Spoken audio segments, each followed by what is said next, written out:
You feel it every single time you check out. The coffee that was $2 is now $5. The groceries that filled a bag for $50 now cost $100. Rent, gas, everything climbing. And here's the maddening part. You might even be earning more than you did a few years ago, and yet you feel poorer. Your paycheck got bigger, but somehow it buys less. Like the money is quietly melting in your hands. It is not in your head. And it is not just bad luck. It is a machine, and it is working exactly as designed. Because the truth is, your money is losing its value on purpose, a little more every year. And a few powerful groups actually want it that way, because they are the ones who win when it happens. Today, we break down exactly why everything got so expensive, step by step, drawn simply.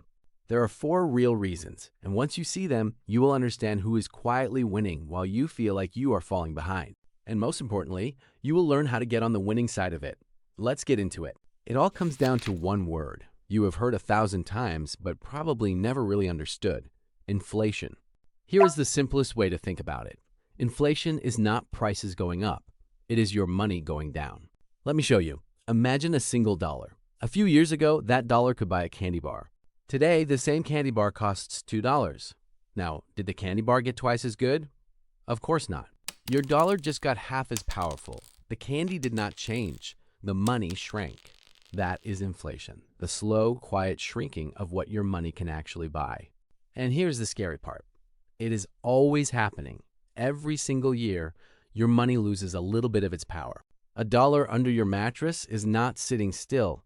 It is slowly dying. So the real question is not why are prices rising? It is why is our money losing value so fast right now?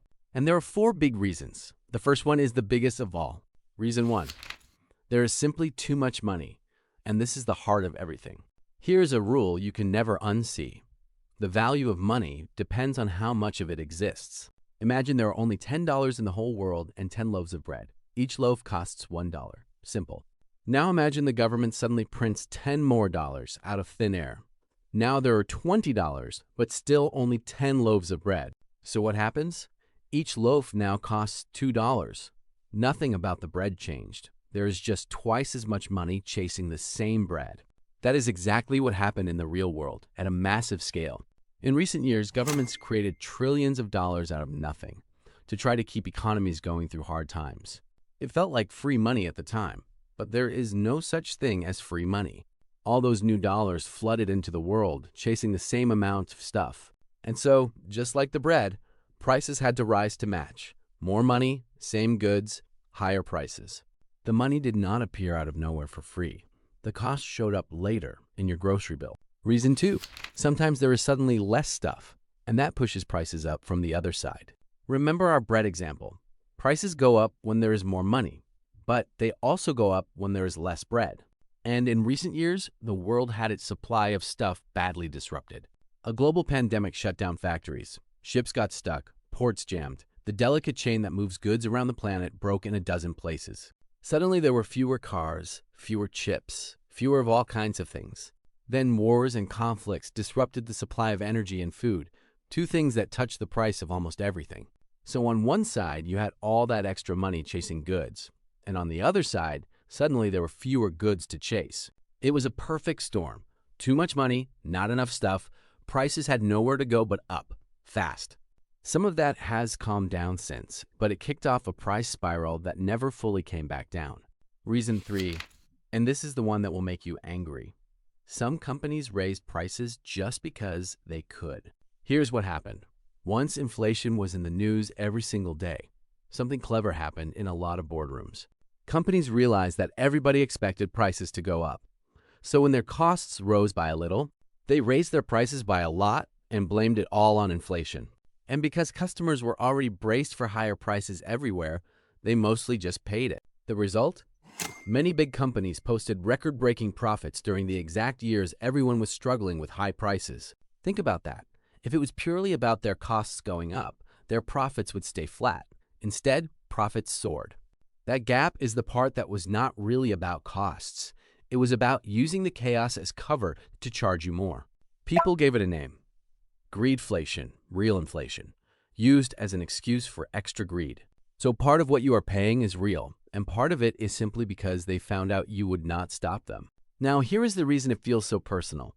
Your paycheck did not keep up. Prices shot up fast, but wages? They crawl. They rise slowly, a small bump here and there, always a step behind.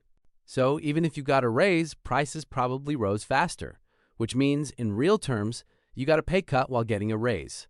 That is the trap. And this reveals the dark secret of inflation. It is a hidden tax, and it does not hit everyone equally. If you hold your wealth in cash, inflation quietly robs you. Every year, your savings buy less. You are the one paying, but if you own things, assets, houses, stocks, businesses, inflation does the opposite. Those things rise in price right along with everything else. So the person with cash gets poorer, and the person who owns assets gets richer automatically.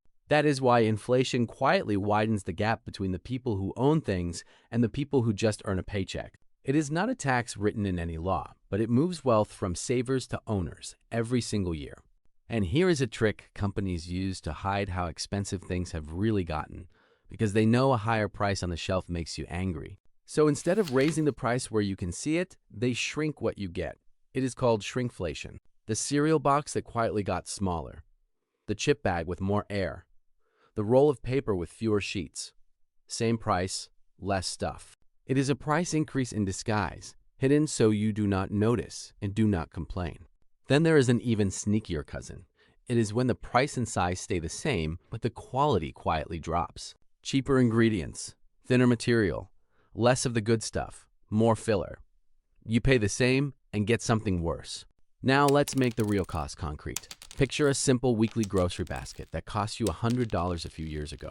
Today, that exact same basket can easily cost you $125, $130 or more. And that is if the products even stayed the same size, which thanks to shrinkflation, many of them did not. So the true increase is often even worse than the price tag shows.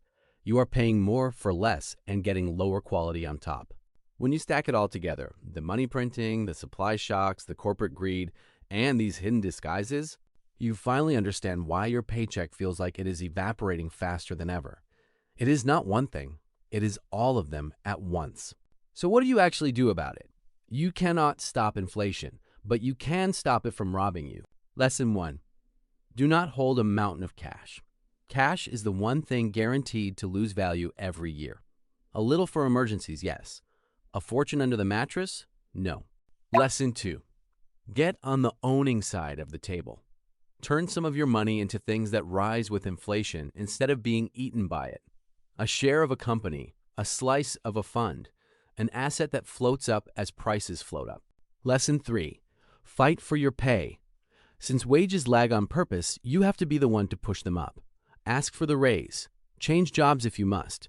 Do not quietly accept a pay cut disguised as a raise. The whole game of inflation moves wealth from the people holding cash to the people holding assets. The trick is simple.